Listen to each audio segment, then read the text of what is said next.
ഞങ്ങളുടെ പുതിയൊരു വിഷയത്തിലേക്ക് എല്ലാവർക്കും സ്വാഗതം. കഴിഞ്ഞ ദിവസം മാവേലിക്കരയിലെ കുടിവെള്ള പ്രശ്നം പരിഹരിക്കുന്നതിന് വേണ്ട കാര്യങ്ങളുമായിരുന്നു നമ്മുടെ ചർച്ച.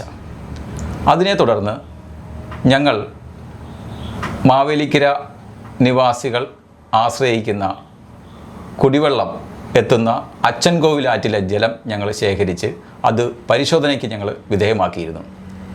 ആ പരിശോധനാ ഫലം ആണ് നമ്മളിന്ന് ചർച്ച ചെയ്യുന്നത്. കഴിഞ്ഞ ദിവസം മാവേലിക്കരയിലെ കുടിവെള്ള പ്രശ്നം പരിഹരിക്കുന്നതിന് വേണ്ട കാര്യങ്ങൾ നമ്മൾ ചർച്ച ചെയ്തു. അതിനെ തുടർന്ന് അച്ചൻകോവിലാറ്റിലെ ജലം ശേഖരിച്ച് നമ്മൾ പരിശോധനയ്ക്ക് വിധേയമാക്കി. ആ പരിശോധനാ ഫലത്തിൽ ജനങ്ങൾക്ക് ഹാനികരമായ എന്തെങ്കിലും പ്രശ്നങ്ങൾ അതിനകത്ത് ഉണ്ടായിട്ടുണ്ടോ? അച്ചൻകോവിലാറ്റിലെ ജലത്തിൽ നടത്തിയ പരിശോധനയിൽ നമുക്ക് കണ്ടെത്താൻ ഞെട്ടിക്കുന്ന ചില കാര്യങ്ങളാണ്. അതൊരിക്കലും നമുക്ക് നമ്മുടെ പൊതുജനങ്ങളോട് പറയാതിരിക്കുവാനാകില്ല. അവരൊക്കെ അറിഞ്ഞിരിക്കണം ഈ കാര്യം. കോളിഫോം, ഈക്കോളി എന്നീ ബാക്ടീരിയകളുടെ തോത് വളരെ വർദ്ധിച്ചിരിക്കുകയാണ്. ജലജന്യ രോഗങ്ങൾ എന്തൊക്കെയുണ്ടോ ഈ രോഗങ്ങളെല്ലാം ഉണ്ടാകാൻ ഈ രണ്ട് ബാക്ടീരിയകൾ മാത്രം മതി. ഇത് മാവേലിക്കരയുടെ ആരോഗ്യ അവസ്ഥയെ എത്രമാത്രം വലിയ പ്രശ്നത്തിലേക്ക് കൊണ്ടെത്തിച്ചിരിക്കുന്നു എന്നുള്ളത് ചിന്തിച്ച് നോക്കിയാൽ മാത്രം അറിയാവുന്ന കാര്യമാണ്. നിസ്സാരമായി നമുക്ക് ആലോചിച്ചാൽ കിട്ടുന്ന കാര്യങ്ങളേ ഉള്ളൂ. 100 മില്ലി ജലത്തിൽ നിന്ന് 98 കോളനീസ് നമ്മുടെ കോളിഫോം ബാക്ടീരിയയുടെ നമുക്ക് ലഭിച്ച പരിശോധനാ ഫലത്തിൻ്റെ റിപ്പോർട്ടിൻ്റെ അടിസ്ഥാനത്തിൽ ഇതിൽ പറഞ്ഞിരിക്കുന്ന ഇക്കോളിയും കോളിഫോം ബാക്ടീരിയയുടെ ഉറവിടം കണ്ടെത്തിയെന്ന് പറയുന്നു. അത് കണ്ടെത്തിയതിൻ്റെ ഉറവിടം, അവിടെ കണ്ടെത്തിയതിൻ്റെ ഉറവിടങ്ങൾ ഏതൊക്കെ സോഴ്സിൽ, ഏതൊക്കെ രീതിയിൽ നമുക്കവിടെ ഈ ബാക്ടീരിയ ഉണ്ടാകാനുള്ള സാധ്യതകളുണ്ട്? അത് രസകരമായൊരു ചോദ്യമായി പോയി. അച്ചൻകോവിലാറിൻ്റെ മണ്ഡപത്തിൻ കടവിൽ നിന്നാണ് ഈ പറഞ്ഞ വെള്ളം നമ്മൾ ശേഖരിക്കുന്നത്. ഈ വെള്ളം ശേഖരിക്കുന്നതിന് തൊട്ട് സമീപത്തായി ഒരു തോടിൻ്റെ പതനമുഖമുണ്ട്. മാവേലിക്കരയിൽ എന്നും ഒരു 25 വർഷമായി ലൈവിൽ നിൽക്കുന്ന ഒരു തോട്, കോട്ടാത്തോട്. ഈ കോട്ടാത്തോടാണ് നിലവിൽ നമ്മൾ ചെക്ക് ചെയ്ത ഈ ജലത്തിലെ ഈ കോളിഫോം ബാക്ടീരിയയുടെയും ഈ ഈക്കോളി ബാക്ടീരിയയുടെയും ഉറവിടം. അല്ലെങ്കിൽ അവിടെ നിന്ന് സോഴ്സ്, ചെന്ന വാക്കാണ് ഉപയോഗിച്ചത്. സോഴ്സ് എന്ന് പറയുന്നത് കോട്ടത്തോട് തന്നെയാണ്. അത് സംശയം നമുക്ക് പറയാവുന്ന കാര്യമാണ്. കാരണം നഗരത്തിലെ പ്രമുഖ സ്ഥാപനങ്ങളിൽ നിന്നും, ചില വീടുകളിൽ നിന്നുമൊക്കെ കക്കൂസ് മാലിന്യം, അടുക്കള മാലിന്യം പോരാതെ എന്തൊക്കെ തരത്തിലുള്ള മലിനജലമുണ്ടോ, മാലിന്യമുണ്ടോ, ഇതെല്ലാം ഒഴുക്കി വിടുന്നത് നമ്മുടെ ഈ കോട്ടത്തോട്ടിലേക്കാണ്. ഒരു കാലഘട്ടത്തിൽ ശുദ്ധജലവാഹിനിയായിരുന്ന കോട്ടത്തോട് ഇന്ന് മാലിന്യം വഹിച്ച് മാവേലിക്കരയ്ക്ക് തീരാനാശമായി തീർന്നിരിക്കുകയാണ്. ഈ അച്ചൻകോവിലാറ്റിലെ ജലം ഉപയോഗിക്കുന്ന സാധ്യതകൾ എന്തെല്ലാമാണ്? അതുകൂടാതെ ഈ ജലം മറ്റ് ആവശ്യങ്ങൾക്ക് വേണ്ടി പൊതുജനം ഉപയോഗിക്കുന്നുണ്ടോ? അച്ചൻകോവിലാറ്റിലെ ജലം എത്രത്തോളം ജനവുമായി സമ്പർക്കമുണ്ട് എന്നുള്ളതായിരിക്കും ചേട്ടൻ്റെ ചോദ്യം. അച്ചൻകോവിലാറ്റിലെ ജലവുമായി സമ്പർക്കപ്പെടുന്നവരെ നമുക്കൊന്ന് പരിശോധിച്ചാൽ സ്കൂൾ കുട്ടികൾ മുതൽ മുതിർന്നവർ വരെ അച്ചൻകോവിലാറിലെ വെള്ളവുമായി നിരന്തരം സമ്പർക്കത്തിലേർപ്പെടുന്നവരാണ്. ആറ്റുവക്കിനുള്ള ആറിൻ്റെ ഓരത്ത് താമസിക്കുന്നവരെല്ലാം തന്നെ അവരുടെ മിക്കവാറും ജീവിതബന്ധിയായ എല്ലാ കാര്യങ്ങൾക്കും ഈ ജലമാണ് ഉപയോഗിച്ച് വരുന്നത്. ദൈനംദിന ആവശ്യങ്ങൾക്കെല്ലാം അവർ ഈ ജലമാണ് ഉപയോഗിക്കുന്നത്. കൂടാതെ അവിടെ സമയം ചെലവഴിക്കാനായി വന്നിരിക്കുന്ന കുട്ടികളുടെ എണ്ണവും വളരെ കൂടുതലാണ്. മാവേലിക്കരയിലെ നല്ല ഒരു പ്രകൃതി രമണീയമായ സ്ഥലമാണ് ഈ മണ്ഡപത്തിൻ കടവ്. അവിടെ ഒരു മണ്ഡപമുണ്ട്, ഇരിക്കാനുള്ള സംവിധാനങ്ങൾ നമ്മുടെ ഭരണകൂടം അല്ലെങ്കിൽ MLA ഒക്കെ ഒരുക്കിയിട്ടുണ്ട്. അപ്പോൾ ഇതൊക്കെ കണ്ട് തന്നെ അവിടെ വന്നിരിക്കാനുള്ള സന്ദർശകർ, അവിടെ നിത്യേന സന്ദർശിക്കുന്നവരുടെ എണ്ണവും വളരെ കൂടുതലാണ്. ഇതുകൊണ്ട് തന്നെ ആറ്റിലെ ജലവുമായി ഡയറക്റ്റ് ബന്ധപ്പെടുന്ന ആയിരക്കണക്കിന് ആളുകൾ മാവേലിക്കരയിലുണ്ട്. പിന്നെ നമ്മൾ പലപ്പോഴും പല ആവശ്യങ്ങൾക്ക് ഇൻഡസ്ട്രിയൽ പർപ്പസിന് ആറ്റിലെ ജലം എടുത്തു കൊണ്ടുപോകാറുണ്ട്, അല്ലെ ക്ലീനിങ് പർപ്പസുമായി ബന്ധപ്പെട്ട കാര്യത്തിന് ആറ്റിലെ ജലം എടുത്തു കൊണ്ടുപോകാറുണ്ട്. ഇത് കൂടാതെ നമ്മൾ ചിലപ്പോൾ ഒന്ന് പറഞ്ഞാൽ വിവാദമാകുന്ന വിഷയമായിരിക്കാം, ബ്രാൻഡഡ് അല്ലാത്ത ചില കുടിവെള്ള നിർമ്മാണ കമ്പനികൾ പോലും വെള്ളം ശേഖരിക്കുന്നത് ആറ്റിൽ നിന്നാണ്. നമുക്ക് പറയാതിരിക്കാൻ പറ്റില്ല. ചില കുടിവെള്ള അനധികൃതമായി പ്രവർത്തിക്കുന്ന ചില കുടിവെള്ള ടാങ്കറുകൾ ജലം സ്വീകരിക്കുന്നത് ഈ പറയുന്ന ആറ്റിൽ നിന്നാണ്. അപ്പം ജനത്തിനെ ഒരു തരത്തിലല്ലേ മറ്റൊരു തരത്തിൽ ജനം വെള്ളവുമായി ഈ ആറ്റിലെ വെള്ളവുമായി സമ്പർക്കത്തിൽ ഏർപ്പെടുന്നുണ്ട്. ഇത് വരുത്തി വയ്ക്കാവുന്ന വലിയ ദോഷങ്ങളെക്കുറിച്ചാണ് സത്യത്തിൽ നമ്മളിപ്പോൾ ചർച്ച ചെയ്തുകൊണ്ടിരിക്കുന്നത്. പിന്നെ 2, ഈ വെള്ളം തന്നെയാണ് നമ്മൾ നമ്മുടെ ജലസേചന പദ്ധതി വഴി ജനങ്ങൾക്ക് എത്തിച്ചു കൊടുക്കുന്നത്. അത് പിന്നെ ക്ലോറിനേഷനൊക്കെ നടത്തിയാണ് എത്തിച്ചു കൊടുക്കുന്നതെന്നുള്ളൊരു സമാധാനം നമുക്കുണ്ടെങ്കിൽ പോലും ആ വെള്ളം ചൂടാക്കി ഉപയോഗിച്ചില്ലേ ഒരു പക്ഷേ ആളുകളൊക്കെ ചിലപ്പോൾ അതിൻ്റെ ദോഷഫലങ്ങൾ അറിഞ്ഞെന്നിരിക്കും. നിലവിലത്തെ സാഹചര്യത്തിൽ ഞാൻ പറഞ്ഞില്ലയോ, മാവേലിക്കരയിൽ ഒരു 25% ആളുകൾ അച്ചൻകോവിൽ ആറ്റിലെ ജലവുമായി നിത്യസമ്പർക്കത്തിൽ ഏർപ്പെടുന്നവരാണ്. നമ്മളിപ്പോൾ പറഞ്ഞു നിർത്തിയത് ഈ ആറ്റിലെ ജലം ജനസംഖ്യയുടെ, നമ്മുടെ മാവേലിക്കരയിലെ അടുത്ത പ്രദേശത്തെ ജനസംഖ്യയുടെ 25% ആളുകൾ ഉപയോഗിക്കുന്നുണ്ടെന്നാണ് നമുക്ക് പറഞ്ഞത്. അപ്പം ഇതിനകത്ത് ഈ ആറ്റിലെ ജലം മലിനീകരണം നിയന്ത്രിക്കുക എന്നുള്ളത് ഒരു പ്രായോഗികമായ കാര്യമല്ല. എങ്കിലും ഏതെല്ലാം രീതിയിൽ നമുക്ക് ഇത് പ്രായോഗികമാക്കി നമുക്ക് കൊണ്ടുപോകാൻ കഴിയും എന്ന് നമുക്ക് പറയാൻ കഴിയും. ശരിയാണ് പ്രതിവട്ട. ആറ്റിലെ ജലം ഒരിക്കലും നമുക്ക് ഈ ബാക്ടീരിയകൾ ഇല്ലാതാക്കാൻ ട്രീറ്റ് ചെയ്യുക അല്ലെങ്കിൽ ശുദ്ധീകരിക്കുക എന്ന് പറയുന്നത് പ്രായോഗികമായൊരു മാർഗമേ അല്ല. നമുക്ക് ചെയ്യാൻ മാർഗങ്ങളുണ്ട് ഇതിനകത്ത്. ഈ പ്രസ്തുത പ്രദേശത്താണ് കോട്ടത്തോടിൻ്റെ പതനമുഖം. സത്യസന്ധമായി പറഞ്ഞാൽ കോട്ടത്തോടിൽ നിന്ന് വരുന്ന മാലിന്യമാണ് ഈ ആറ്റിലെ ഈ പ്രസ്തുത പ്രദേശത്തെ ജലത്തെ ഇത്രയും മലിനമാക്കുന്നത്. ഈ മലിനമാക്കലിലൂടെ ചെയ്തുകൊണ്ടിരിക്കുന്നത് ഒരു വിഭാഗം, അതായത് ഞാൻ പറഞ്ഞതുപോലെ ആറുമായി നിരന്തര സമ്പർക്കമുള്ളവർ, കുട്ടികൾ മുതൽ മുതിർന്നവർ വരെയുള്ള ഉള്ളവരുടെ ജീവനാണ് ഈ തോട് വില പറഞ്ഞുകൊണ്ടിരിക്കുന്നത്. ഈ തോടെന്ന് പറഞ്ഞാൽ ആരാണ്? മുനിസിപ്പാലിറ്റിയാണ് ഈ തോടിനെ മെയിൻറ്റെയിൻ ചെയ്തു പോകേണ്ട ആൾ. അവർ കൃത്യമായി അവരുടെ ജോലി നിർവഹിക്കുകയാണെങ്കിൽ ഈ പ്രശ്നങ്ങളില്ല. പിന്നെ പണ്ട് ആർ രാജേഷ് എം.എൽ.എയുടെ കാലഘട്ടത്തിൽ കോട്ടത്തോടിൻ്റെ പതനമുഖത്ത് ഒരു ട്രീറ്റ്മെൻറ്റ് പ്ലാന്റ് സ്ഥാപിക്കാൻ വരെ തീരുമാനമെടുത്തതായി നിങ്ങൾക്ക് എല്ലാവർക്കും അറിയാവുന്ന കാര്യമാണ്. എന്തുകൊണ്ടോ അത് നടപ്പിലാകാതെ പോയി. ആ ട്രീറ്റ്മെൻറ്റ് പ്ലാന്റിന് വലിയ തുക നമുക്ക് വേണ്ടി വരും. നമ്മൾ ചിന്തിക്കേണ്ടത് നിസ്സാരം കുറച്ച് പേരുടെ, ഒരു ന്യൂനപക്ഷം ആളുകളുടെ ഔട്ട്ലെറ്റ് പൈപ്പുകൾ അടച്ചു കഴിഞ്ഞാൽ തീരുന്ന പ്രശ്നമേ ഉള്ളത്. നമ്മളതാണ് ആദ്യം ചിന്തിക്കേണ്ടത്. ആളുകൾ സെപ്റ്റി ടാങ്കുകൾ എല്ലാ വീട്ടിലുമുണ്ട്. ഇതിൻ്റെ ഒരു എക്സ്ട്രാ എടുത്ത്, അതായത് ഇതിൻ്റെ ഒരു ഔട്ട്ലെറ്റ് പൈപ്പ് എടുത്ത് തോട്ടിലേക്ക് വെച്ചേക്കുകയാണ് പലയിടത്തും. സ്പഷ്ടമായി മാവേലിക്കര നമുക്ക് കാണാൻ സാധിക്കുന്ന കാര്യം അത്. ഇത് ഒളിച്ചു വെച്ചിരിക്കുന്ന കാര്യമല്ല. നമുക്കാർക്കും അവിടെ പോയാൽ കാണാം ഈ കുഴലുകൾ ഇതിനകത്തേക്ക് വന്ന് വീഴുന്നത്. ഇതിനൊക്കെ ആരാണ് മറുപടി പറയേണ്ടത്? ഇത് ആരാണ് ശരിയാക്കേണ്ടത്?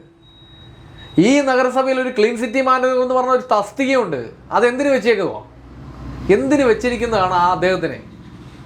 പലപ്പോഴും ഞാൻ കണ്ടിട്ടുള്ളത് മാവേലിക്കരയിൽ ഉദ്യോഗസ്ഥർ ജോലി ചെയ്യാൻ തയ്യാറാണ്. പലരും അവരുടെ ജോലിയെ മുടക്കുന്നതായി നമുക്ക് കാണേണ്ടി വന്നിട്ടുണ്ട് പലപ്പോഴും. ഈ ഒരു ചുരുങ്ങിയ പ്രദേശത്ത് നമ്മുടെ നഗരസഭാ ഓഫീസ് മുതൽ പതനമുഖം വരെ തന്നെ 58ഓളം കയ്യേറ്റങ്ങളാണ് കണ്ടെത്തിയത്. എന്ത് നടപടി സ്വീകരിച്ചു? ഞാനിത് സംബന്ധിച്ചൊരു വിവരാവകാശം കൊടുത്തപ്പോൾ എനിക്ക് കിട്ടിയ മറുപടി 4 പേർക്കാണ് ഇതിൽ നോട്ടീസ് നൽകിയിട്ടുള്ളത്. ഈ 4 പേർക്കല്ലാതെ ബാക്കിയുള്ളവരുടെ അഡ്രസ്സ് അറിയില്ല പോലും. ഒരു നഗരസഭാ ഭരണകൂടം എന്ത് അബദ്ധജടിലമായ കാര്യങ്ങളാണ് ഈ പറയുന്നത്. നഗരത്തിൽ താമസിക്കുന്നവരുടെ, നഗരത്തിൽ വസ്തു ഉള്ളവരുടെ, നഗരത്തിൽ കെട്ടിടമുള്ളവൻ്റെ അഡ്രസ്സ് നഗരസഭയ്ക്ക് അറിയില്ലെന്ന്. ഇതിനൊക്കെ ആരാണ് പിന്നെ മറുപടി പറയേണ്ടത്? ഇതിനൊക്കെ ആരാണ് ഉത്തരവാദി? എഞ്ചിനീയറിംഗ് വിങ് ക്രമവിരുദ്ധമായി പണിത് തീർത്തേക്കുന്ന കെട്ടിടങ്ങളുടെ ലിസ്റ്റ് വേണമെന്ന് ആവശ്യപ്പെട്ടപ്പോൾ എഴുതി തന്നിരിക്കുകയാണ്. ഇതാണ് ആ വാചകം. നിങ്ങൾ എല്ലാവരും കേൾക്കേണ്ട വാചകമാണ്. കെട്ടിട നിർമ്മാണ ചട്ടങ്ങൾ ലംഘിച്ച് നിർമ്മിച്ചിട്ടുള്ള കെട്ടിട ഉടമസ്ഥരുടെ മേൽവിലാസങ്ങൾ റവന്യൂ വിഭാഗത്തിൽ നിന്ന് ലഭ്യമായിട്ടില്ല. നഗരസഭയുടെ 2 കെട്ടിട നിർമ്മാണ ചട്ടങ്ങൾക്ക് വിരുദ്ധമായി കോട്ടത്തോടിന് മുകളിൽ സ്ഥാപിച്ചിട്ടുണ്ട്. അതവർ ഏൽക്കുന്നുണ്ട്. ബാക്കിയുള്ളവരുടെ വിവരങ്ങൾ എന്താ പറയാൻ ഇത്ര ബുദ്ധിമുട്ട്? ഇതിന് ലൈസൻസ്, ഇതിൻ്റെ പെർമിറ്റ് അംഗീകരിക്കേണ്ടത് തുടങ്ങി ഇതിൻ്റെ ഫൈനൽ സ്റ്റേജ് വരെ കൈകാര്യം ചെയ്യുന്നവരാണ് നഗരസഭ എഞ്ചിനീയറിംഗ് വിഭാഗം. ഇവരുടെ അഡ്രസ് അറിയില്ലെന്ന് പറഞ്ഞാൽ ഇതാരോടാണ് പറയുന്നത്? ഇത് കൃത്യമായി വിവരാവകാശത്തിലൂടെ എനിക്ക് കിട്ടിയ രേഖയാണ്. അതിൽ പറയുകയാണ് അവരുടെ മേൽവിലാസങ്ങൾ അറിയില്ല പോലും. ഇത്ര നിരുത്തരവാദപരമായി ജനത്തിൻ്റെ ആരോഗ്യത്തിനെ വെല്ലുവിളിക്കുന്ന ഒരു നിലപാട് ഏതായാലും ഉദ്യോഗസ്ഥരുടെ ഭാഗത്തു നിന്നാണെങ്കിലും കൊള്ളാം, ജനപ്രതിനിധികളുടെ ഭാഗത്തു നിന്നാണെങ്കിൽ കൊള്ളാം. അതായത് നഗരത്തിൽ താമസിക്കുന്ന 28,000 വോട്ടേഴ്സാണ് പലപ്പോഴും ഭരണകൂടത്തെ നിലനിർത്താനായി വോട്ട് ചെയ്യുന്നത്. അവരൊക്കെ അടുത്ത വർഷം വേണ്ട എന്നാണെങ്കിൽ ഓക്കെ. കോവിഡ് കഴിഞ്ഞ കാലമാണ്. ഞാൻ വീണ്ടും ഓർമ്മിപ്പിക്കുകയാണ്, കോവിഡ് കഴിഞ്ഞ കാലമാണ്. കോവിഡ് നമ്മൾ ഇത്ര വലുതായി ചിന്തിച്ചില്ല. അപ്പോൾ ഇതുപോലൊരു സാംക്രമിക അല്ലെങ്കിൽ ഇതുപോലൊരു രോഗമുണ്ടായാൽ എന്ത് സമാധാനം ഇവർക്ക് പറയുവാനാവും? പൂർണ്ണമായും കോട്ടത്തോട്ടിലേക്കുള്ള ഔട്ട്ലെറ്റുകൾ ക്ലോസ് ചെയ്യാതെ ഈ പ്രശ്നത്തിന് ഒരു പരിഹാരമേ ഉണ്ടാകില്ല. നമ്മുടെ സംസ്ഥാനത്ത് ജലജന്യ രോഗങ്ങൾ പടർന്നു പിടിക്കുന്ന ഒരു സാഹചര്യമാണ് നിലവിലുള്ളത്. ഈ ജലജന്യ രോഗങ്ങൾ പടർന്നു പിടിക്കുമ്പോഴും മാവേലിക്കര നഗരസഭയിൽ ഈ വിഷയവുമായി ബന്ധപ്പെട്ട് എന്ത് നടപടിയായിരിക്കും സ്വീകരിക്കുക? സംസ്ഥാനം ഇന്ന് സത്യത്തിൽ ഒരു ആരോഗ്യപരമായ വലിയ ഭീഷണിയെ നമ്മൾ നേരിട്ടുകൊണ്ടിരിക്കുകയാണ്. സർക്കാർ അതിനുവേണ്ട വലിയ നടപടികളൊക്കെ എടുത്ത് മുന്നമേ പോയിക്കൊണ്ടിരിക്കുകയാണ്. ഈ അവസ്ഥ എന്ന് പറഞ്ഞാൽ അത് കുറച്ചുകൂടെ വിശദമാക്കി പറയുകയാണെങ്കിൽ അമീബിക് മസ്തിഷ്ക ജ്വരം ഉൾപ്പെടെയുള്ള വലിയ സാംക്രമിക രോഗങ്ങൾക്ക് നേരെ പടപൊരുത്തുന്ന ഒരവസ്ഥ. ആരോഗ്യവകുപ്പ് അതിൽ അലർട്ടായി അതിന് എന്ത് ചെയ്യാം, അല്ലെങ്കിൽ അതിന് പരിഹാരമുണ്ടാക്കാനുള്ള തീവ്ര യത്നം നടത്തിക്കൊണ്ടിരിക്കുമ്പോൾ ഞാൻ ചോദിക്കുന്നത്, ഇത്രയൊക്കെ വലിയ സാംക്രമിക രോഗം, ജലജന്യ രോഗങ്ങൾ വളരെ വലുതായി കൂടുന്നു. ഈ സമയത്ത് മാവേലിക്കര മുനിസിപ്പാലിറ്റി എന്ത് ചെയ്യുന്നു? ചൈനയിലെ വുഹാൻ മാർക്കറ്റിൽ നിന്നാണ് COVID-19 എന്ന വൈറസ് ഉണ്ടായത്, ആവിർഭവിച്ചു വന്നത്. അതാണ് അതിൻ്റെ ഉദയം ചെയ്ത സ്ഥലം എന്ന് പറയുന്നു. ആ ചൈനയിലെ വുഹാൻ മാർക്കറ്റ് പോലെ തന്നെ മാവേലിക്കരയിൽ നമുക്ക് പറയാൻ ഇടമുണ്ട്. മറ്റൊരു മാർക്കറ്റായി മാറും. മറ്റൊരു മാർക്കറ്റല്ല, മറ്റൊരു ബാക്ടീരിയ അല്ലെങ്കിൽ വൈറസ് നിർമ്മാണ കേന്ദ്രമാണ് നമ്മുടെ കോട്ടത്തോട്. കോട്ടത്തോട്ടിനകത്തെ ജലം ഒന്ന് പരിശോധിച്ച് നോക്കിയായിരുന്നെങ്കിലോ? അതെ, അത് പതനമുഖത്ത് വന്ന് തിരിഞ്ഞ് കിടക്കുന്ന സ്ഥലത്തുള്ള ജലമാണ് നോക്കിയത്. അപ്പോൾ അത്രയും വെള്ളത്തിലേക്ക് ഡൈല്യൂട്ടഡ് ആയതിനു ശേഷമുള്ള ജലം നോക്കിയിട്ട് 100 മില്ലിക്കകത്തിൽ 98 കോളിഫോം ബാക്ടീരിയ, 50% ഓഫ് ഇക്കോളി. ഒന്ന് ചിന്തിച്ച് നോക്കിയേ, അതിൻ്റെ തീവ്രത എത്രമാത്രമാണെന്ന് ചിന്തിച്ചേ. ഇത് കാരണം ഉണ്ടാകാൻ സാധ്യതയുള്ള രോഗങ്ങളാണ്. അത് രസം. കാരണം നമ്മളെപ്പോഴും പണ്ട് ഛർദിയെയും വയറിളക്കത്തിനെയൊക്കെ വളരെ പുച്ഛത്തോടു കൂടി തള്ളിക്കളയുന്ന ഒരു കാലഘട്ടം ഉണ്ടായിരുന്നു. ലാഘവത്തോടെ കാണത്തുള്ളായിരുന്നു മലയാളി പണ്ട്. കാരണം പ്രതിരോധ ശേഷി മലയാളിക്ക് കൂടുതലാണ്. ഇതുകൊണ്ട് തന്നെ അന്ന് ഇതൊന്നും നമുക്ക് യാതൊരു പ്രശ്നവുമേ അല്ലായിരുന്നു. പക്ഷെ ഇന്ന് കേവലം 20, 25, 30 വയസ്സുള്ള ചെറുപ്പക്കാർ കുഴഞ്ഞു വീഴുന്ന ഈ കാലഘട്ടത്തിൽ നമുക്ക് വയറിളക്കത്തെയും പേടിയാണ്, ശ്വാസം മുട്ടലിനെയും പേടിയാണ്, ഹെപ്പറ്റൈറ്റിസ് എ പേടിയാണ്, കോളറയെ പേടിയാണ്, അങ്ങനെ ടൈഫോയിഡിനെ അപ്പോൾ ഇത്രമാത്രം രോഗങ്ങൾ ഉണ്ടാക്കി തരുവാൻ ശേഷിയുള്ള ജലമാണ് ഇന്ന് ഈ പതനമുഖത്ത് കോട്ടത്തോടിൻ്റെ ഭാഗമായി കോട്ടത്തോട് ചെന്ന് പതിക്കുന്ന അച്ചൻകോവിലാറ്റിൻ്റെ പതനമുഖത്തു നിന്ന് കണ്ടെത്താനായത്. ഇങ്ങനെ ഒരു വലിയ ആരോഗ്യ ഭീഷണി നമുക്ക് ഉണ്ടാവുകയാണ്, അല്ലെങ്കിൽ ഇങ്ങനെ ഒരു രോഗം പടർന്നു പിടിക്കുകയാണ്. ഈ ഭരണാധികാരികൾക്ക് എന്ത് ചെയ്യാൻ പറ്റും? പിടിച്ചു കെട്ടാൻ പറ്റുമോ? ഇത് വന്ന് നമ്മുടെ വിലപ്പെട്ട ജീവനുകൾ കൊണ്ടുപോയി കഴിഞ്ഞായിരിക്കും പലപ്പോഴും നമുക്ക് ഇതിനെയൊക്കെ കീഴ്പ്പെടുത്താൻ സാധിക്കുന്നത്, നടപടിയെടുക്കുന്നത്. ചിന്തിച്ചു നോക്കൂ, ഏത് ഇതുപോലുള്ള രോഗങ്ങൾ, പനി, തീവ്രമായ പനി വന്ന് ഇവിടെ എത്ര പേര് മരിച്ചിട്ടുണ്ട്? ഇന്ന് എത്ര പേര് മരിക്കുന്നു? ഇന്ന് സംസ്ഥാനത്ത് മസ്തിഷ്ക ജ്വരം. അമീബിക്കിന്റെ ഒരു പ്രശ്നം എന്ന് പറഞ്ഞാൽ ഒഴുക്കില്ലാതെ കിടക്കുന്ന ജലം, അതായത് വലിയ ശക്തമായ മർദ്ദമോ ഒഴുക്കോ ഇല്ലാതെ കിടക്കുന്ന ജലത്തിൽ അമീബിക്കിൻ്റെ അക്കാന്ത് അമീബ അല്ലെങ്കിൽ നഗ്ലേറിയ ഫ്ലനറേറി ഈ വൈറസുകൾ ഉണ്ടാവാം. അതെ അതെ അതെ. അപ്പം അച്ചൻകോവിലാറ്റിനും അങ്ങനെയുള്ള സ്ഥലങ്ങളുണ്ട്. നമുക്കതിനൊന്നും ഇല്ലെന്ന് പറയാൻ പറ്റില്ല. കാരണം ഈ പറഞ്ഞ മണ്ഡപത്തിൻ കടവ് തന്നെ എടുത്ത് നോക്കിക്കോളൂ, അവിടെ 2 ഒടിവും തിരിവുമാണ്. ഇവിടേക്ക് ജലം കയറി കിടന്നാൽ പിന്നെ ആ ജലം ഒഴുകേണ്ട കാര്യമില്ല. അത് ക്രമേണ ഉപരിതല ജലം ഇങ്ങനെ നിൽക്കും, നടുക്കൂടെ ഒഴുക്കുള്ളൂ, നടുക്കൂടെ മാത്രമാണ് ഇതിന്റെ ഒഴുക്ക് നടക്കുന്നത്. വശങ്ങളിൽ അധികം ഒഴുക്ക് വരാം. നമ്മൾ ഒന്നിനെയും തള്ളിക്കളയരുത്. അങ്ങനെയുള്ള വലിയ പ്രശ്നങ്ങളൊന്നും ഇവിടെ വരില്ല അല്ലെങ്കിൽ വരില്ല എന്ന് നമ്മൾ കണക്കുകൂട്ടുകയാണ്. ഇതൊക്കെ ചില ഒറ്റപ്പെട്ട സംഭവങ്ങളാണെന്ന് വരെ നമ്മൾ നമ്മുടെ സമാധാനത്തിന് വേണ്ടി നമ്മൾ പറഞ്ഞു പോവുകയാണ്. ഇതൊക്കെ ആരെയും ഭയപ്പെടുത്താനല്ല, പക്ഷേ ഈ ഭയം അധികാരികൾക്കില്ല എന്നുള്ളതാണ്. മുൻകരുതൽ എടുക്കുന്നില്ല. ഈ ഭയം അധികാരികൾക്കില്ല, ജനത്തെക്കുറിച്ചുള്ള ഒരു ആദിയില്ല, ജനത്തെ കരുതാനുള്ളൊരു മനസ്സില്ല. അതുകൊണ്ടാണ് ഇത്ര ലാഘവ ബുദ്ധിയായി ഇന്നും ഈ കോട്ടത്തോടിനെ മാലിന്യവാഹിനിയായി ഇവിടെ ഒഴുകാൻ അനുവദിക്കുന്നത്. അതെ അതെ. നിമിഷ നേരം കൊണ്ട് 48 മണിക്കൂറുകൾ കൊണ്ട് ചെയ്ത് തീർക്കാനുള്ള കാര്യങ്ങളാണ് ഈ ഇട്ടിരിക്കുന്നത്. ഔട്ട്ലെറ്റ് അടയ്ക്കുക, ബാക്കിയുള്ള കാര്യം നിസ്സാര കാര്യം. ഞാൻ പറഞ്ഞുതരാം എന്ത് ചെയ്യണമെന്ന്. ഔട്ട്ലെറ്റുകൾ പൂർണ്ണമായും ക്ലോസ് ചെയ്യുക. ഈ വന്നേക്കുന്ന ഔട്ട്ലെറ്റ് എവിടെ നിന്നൊക്കെയാണെന്നുള്ളത് കൃത്യമായി കണ്ടെത്താൻ ഹെൽത്ത് വിഭാഗത്തിന് സാധിക്കും. അവർ കണ്ടെത്തിയതാണ്. നടപടിയെടുക്കണമെങ്കിൽ ചങ്കൂറ്റമുള്ള ഭരണകൂടം വേണം. അവിടെയാണ് ഈ പ്രശ്നം. 3 രാഷ്ട്രീയ കക്ഷികളും ജനത്തിൻ്റെ ആരോഗ്യത്തിനായി ഒന്നിച്ചു നിൽക്കണം. പലപ്പോഴും ഇവിടെ ഉണ്ടാകുന്ന പ്രശ്നങ്ങൾ നമുക്ക് കൂടുതൽ അങ്ങോട്ട് അന്വേഷിച്ച് ചെല്ലുമ്പോൾ ഈ രാഷ്ട്രീയ കക്ഷികളിലെ ചില വ്യക്തികളുടെ സമ്മർദ്ദമാണ് ചില നടപടികൾക്ക് വൈകുന്നതിന് കാരണമെന്ന് പോലും നമുക്കറിയാൻ സാധിക്കും. ഇത് ജനത്തിനെ തൊലച്ചുകൊണ്ട് ആരും ഇവിടെ രാഷ്ട്രീയം നടത്തണ്ട. ആരും രാഷ്ട്രീയം കളിക്കേണ്ട കാര്യമില്ല. ജീവനുള്ള ആളുകൾ ഉണ്ടെങ്കിൽ മാത്രമേ രാഷ്ട്രീയക്കാരന് കാര്യമുള്ളൂ. പൊതുജനങ്ങളുടെ ആരോഗ്യം നോക്കുന്ന കാര്യം, ജനത്തിന്റെ ആരോഗ്യമായിരിക്കണം ആദ്യം. അത് കഴിഞ്ഞേ ആകാവൂ എന്തും. അതെ അതെ അതെ.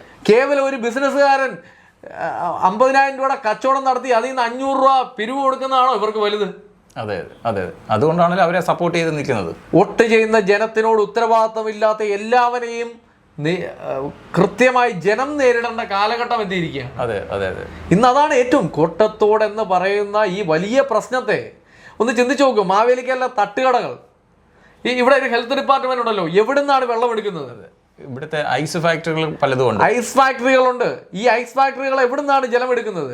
ആ വെള്ളമാണ് നാരങ്ങ വെള്ളത്തിനകത്തൊക്കെ നമ്മൾ ഇട്ട് കുടിക്കുകയോ ഒക്കെ ചെയ്യുന്നത്. ഇതൊന്നും ഒരു തരത്തിലും നമുക്ക് വൈഡായിട്ട് പറയുകയാണെങ്കിൽ സത്യത്തിൽ നമ്മൾ കഴിക്കുന്ന, തൊടുന്ന, ഭക്ഷിക്കുന്ന, കൈ കഴുകുന്ന എല്ലാത്തിലും മാലിന്യമാണ്. നിസ്സാരമായിട്ടുള്ളവയല്ല ആണോ? നമ്മൾ ഇന്ന് പോയി അറിഞ്ഞ വിവരങ്ങൾ ഒന്ന് അപഗ്രഥിച്ചാൽ എന്താ തോന്നുന്നത്? നമുക്ക് ഭീതിജനകമായ കാര്യങ്ങളാണ് നമുക്ക് അനുഭവപ്പെടുന്നത്. നമ്മുടെ ഈ ഭീതി എന്ന് പറഞ്ഞാൽ നിസ്സാര ഭീതിയല്ല. ഇതൊക്കെ അറിഞ്ഞു വരുമ്പോഴാണ്, പൂർണ്ണമായും അറിഞ്ഞു വരുമ്പോൾ സത്യത്തിൽ ഇന്ന് ഈ വീഡിയോ എടുക്കാതിരിക്കാൻ നിർവാഹമില്ല. അതാണ് ഇത്ര വൈകിയ വേളയിൽ പോലും ഇത് ജനത്തിനെ അറിയിക്കണമെന്ന ബോധ്യത്തിൽ ഞങ്ങൾ എത്തിയത്. അതെ. കുഞ്ഞു കുട്ടികൾക്ക് വരെ ഭീഷണിയാകുന്ന രീതിയിലുള്ള സ്കൂളുകളിൽ ഒക്കെ പഠിക്കുന്ന സ്കൂളുകളിലെല്ലാം ഈ വെള്ളം പലയിടത്തും. അതെ. അപ്പം ഞാൻ പറഞ്ഞു വന്നത് മറ്റൊന്നുമല്ല. കോട്ടത്തോടിനെ അടിയന്തരമായി മാലിന്യമുക്തമാക്കാനുള്ള നടപടി സ്വീകരിച്ചില്ലെങ്കിൽ വലിയൊരു ആരോഗ്യപരമായ വലിയ പ്രശ്നത്തെ നമ്മുടെ നഗരം നേരിടേണ്ടി വരും. ആരോഗ്യ വിദഗ്ധരിൽ പലരും തന്നെ അത് പറയുന്നുണ്ട്. കൃത്യമായി അവർ പറഞ്ഞതും അത് തന്നെയാണ്. അപ്പോൾ ഇതിനെ അധികാരികൾ ലാഘവ ബുദ്ധിയെ കണ്ടാൽ ജനമാണ്, ജനത്തിൻ്റെ ആരോഗ്യമാണ്. കൂടുതൽ ഓർമ്മപ്പെടുത്തലുകളിലേക്ക് പോകാൻ ആഗ്രഹിക്കുന്നില്ല. ഈ വിഷയത്തിൽ പൊതുജനങ്ങൾ ശ്രദ്ധിക്കേണ്ട കാര്യങ്ങൾ എന്തൊക്കെയാണ്? അവർക്ക് ചെയ്യാൻ പറ്റുന്ന വിഷയങ്ങൾ, ഈ വിഷയത്തിൽ മലിനജലം ഉണ്ടാകുന്ന കാര്യത്തിൽ പൊതുജനങ്ങൾ എന്തൊക്കെയാണ് അവർ ചെയ്യേണ്ടത്? ഈ വിഷയത്തിൽ ചെയ്യേണ്ടതെന്ന് പറഞ്ഞാൽ ഇതിനകത്ത് ഒരു പ്രധാനമായ പ്രശ്നം ഞാൻ പറയുന്നത്, കോട്ടത്തോടിന് സമീപമുള്ള കിണറുകളും മലിനമാണ്. ഇവിടെ നിന്നൊക്കെ എടുക്കുന്ന ജലം 100 ഡിഗ്രി സെൽഷ്യസിലെങ്കിലും കൃത്യമായി തിളപ്പിച്ച ശേഷമേ കുളിക്കാൻ പോലും എടുക്കാവൂ എന്നുള്ളതാണ് എൻ്റെ ഒരു നിർദ്ദേശം. കാരണം ഈ ബാക്ടീരിയ ചാവണമെങ്കിൽ ഇതല്ലാതെ മറ്റൊരു മാർഗ്ഗമില്ല. സ്കിൻ ഇൻഫെക്ഷനും അലർജിക്ക് അങ്ങനെയുള്ള കാര്യങ്ങൾ അത് പിന്നീട് ഞാൻ പറഞ്ഞത് ഉള്ളിലേക്ക് ചെല്ലുന്ന വലിയ ആഘാതത്തെ തടയാൻ. 2 മണ്ഡപത്തിൻ കടവിൽ പോയിരിക്കുന്ന വ്യക്തികൾ ഒരു കാരണവശാലും അവിടുന്ന് ഒരു തുള്ളി ജലം പോലും എടുത്ത് മുഖം കഴുകരുത്. അതെ അതെ അതെ. ആറുമായി നിത്യസമ്പർക്കത്തിലുള്ളവരൊക്കെ തുണി നനയ്ക്കുകയും മറ്റു കാര്യങ്ങളും ഒക്കെ ചെയ്യുമ്പോൾ വളരെയേറെ കരുതലോടുകൂടി ചെയ്തില്ലെങ്കിൽ വലിയ അത്യാപത്തിലേക്ക് ഈ ഒരു സംവിധാനം കൊണ്ടെത്തിക്കാം. പിന്നീട് നമ്മൾ ഈ കിട്ടുന്ന നമ്മുടെ വെള്ളം, നമ്മുടെ വിപണിയിൽ ഫിൽട്ടർ ചെയ്ത് കിട്ടുന്ന നമ്മുടെ വെള്ളം, മുനിസിപ്പാലിറ്റി ജലവിഭവ വകുപ്പിന്റെ സംഭരണിയിൽ നിന്ന് കിട്ടുന്ന ജലം പോലും ചൂടാക്കി മാത്രമേ ഉപയോഗിക്കാവൂ എന്നുള്ളതാണ് അതിലേറെയും ശ്രദ്ധിക്കേണ്ട ഒരു കാര്യം. അതിലൊരു പക്ഷേ ഇതൊന്നും കാണില്ല, ഫിൽട്ടർ ചെയ്തെടുക്കുന്നതായിരിക്കാം. പക്ഷെ എന്നാൽ പോലും നമ്മുടെ ജീവന്റെ വില മറ്റൊന്നിനും ഇല്ലാത്തത് കൊണ്ട് ഒരു കുറച്ച് പണം നമുക്ക് ഒരു ചൂടാക്കലിന് ചിലവായാൽ അത് ഒരു വലിയ കാര്യമല്ല. രണ്ട്, വിപണിയിൽ കിട്ടുന്ന ബ്രാൻഡഡ് അല്ലാത്ത, വീണ്ടും ഞാൻ ആവർത്തിച്ച് പറയുകയാണ്, വെള്ളം അത് വളരെയേറെ ശ്രദ്ധിച്ച് മാത്രമേ, ബ്രാൻഡഡ് അല്ലാത്തത് അത് കൂടുതൽ ഉപയോഗിക്കുന്നത് ഈ കാറ്ററിംഗ് പോലുള്ള കാറ്ററിംഗ് പോലുള്ള ചില ആളുകൾ, എല്ലാവരും അല്ല, ചില ആളുകൾ ശ്രദ്ധിച്ചു നോക്കിയാൽ അറിയാം, ലേബൽ ഇല്ലാത്ത വെള്ളം കൊണ്ടുവയ്ക്കും. കേട്ടുകേൾവി പോലും ഇല്ലാത്ത ലേബൽ ഉള്ള വെള്ളവും കൊണ്ടുവയ്ക്കും. ഇതൊക്കെ എവിടുന്ന് എടുത്ത് ചെയ്യുന്നതാണ്? ഒന്ന് ചിന്തിച്ച് അതിന് മറ്റു മാർഗങ്ങൾ അവർക്ക് ആധികാരികത നമുക്ക് പറയാൻ പറ്റില്ല, ഒന്നും പറയാൻ പറ്റത്തില്ല. അത് എത്രമാത്രം ശുദ്ധമാണ്, എത്രമാത്രം ആരോഗ്യത്തിന് നല്ലതാണ്, അല്ലെ ആരോഗ്യ ഭീഷണി ഉണ്ടാക്കുന്നതല്ല എന്ന് നമുക്ക് ഒരിക്കലും പറയാനേ സാധിക്കുന്നതല്ല. അപ്പം അതിൽ വളരെ ശ്രദ്ധിക്കണം. രണ്ട്, നമ്മൾ ചെയ്യേണ്ട, നമ്മൾ വ്യക്തി എന്ന നിലയിൽ നമ്മൾ പുലർത്തേണ്ട കുറെ മാന്യതകൾ സമൂഹത്തിലുണ്ട്. ഓരോ വ്യക്തികളും നമ്മളുടെ മാലിന്യം മാക്സിമം ഈ കോട്ടത്തോട്ടിലേക്ക് തള്ളാതെ, കോട്ടത്തോട്ടിലേക്ക് തള്ളുന്ന നിരവധി ആളുകളുണ്ട്. നിരവധി സംഭവങ്ങൾക്ക് ദൃക്സാക്ഷിയായതും പലപ്പോഴും പലരെയും വിലക്കണ്ടിയും വന്നിട്ടുള്ള ആളാണ് ഞാൻ. അപ്പം ഇനിയെങ്കിലും ഒരു കാരണവശാലും നമ്മുടെ മാലിന്യം കോട്ടത്തോട്ടിലേക്ക് പോകില്ല, അല്ലെ എൻ്റെ മാലിന്യം ഒരിക്കലും കോട്ടത്തോട്ടിനെ മലിനമാക്കില്ല എന്ന ഓരോ മാവേലിക്കരക്കാരൻ്റെയും പ്രതിജ്ഞയും ഇതോടൊപ്പം ഉണ്ടാവണം. നമ്മൾ ചർച്ച ചെയ്തത് അച്ചൻകോവിലാറ്റിലെ ജലവുമായി ബന്ധപ്പെട്ട ബാക്ടീരിയ അടങ്ങിയ വിഷയമാണ്. ഈ വിഷയത്തിൽ ഭരണകൂടം അടിയന്തരമായി ഇടപെട്ട് നടപടിയെടുക്കുമെന്നുള്ള പ്രതീക്ഷയിൽ ഈ വിഷയം ഞങ്ങൾ അവസാനിപ്പിക്കുന്നു. അടുത്തൊരു വിഷയവുമായി എത്തുന്നവരെ എല്ലാവർക്കും നന്ദി, നമസ്കാരം.